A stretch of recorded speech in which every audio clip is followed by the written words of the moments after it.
చుట్టూ పొదలు, మనుషులు లేరు. వెన్నులో వణుకు మొదలైంది. ఏం కావాలరా అని అడిగితే ఒక్క ఛాన్స్ ఇమ్మన్నాడు.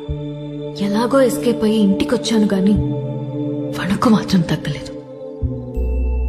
సడన్ గా ఒంటరిగా ఉన్నానని అనిపించింది. కాంటాక్ట్ లిస్ట్ లో ఎన్ని వందల పేర్లు ఉన్నాయని కాదు, అవసరమైనప్పుడు మన ఎమోషన్స్ ని షేర్ చేసుకోవడానికి మనకంటూ ఒకడు ఉండాలి. అందుకే పెళ్లి చేస్తారేమో. అప్పుడొచ్చింది మెసేజ్ వాడి దగ్గర నుండి, calm down, you're not alone అని.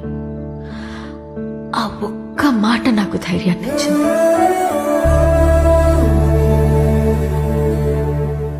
నిద్రపోయే వరకు జోజో పాడమన్నాను. పాడుతూనే ఉన్నాడు.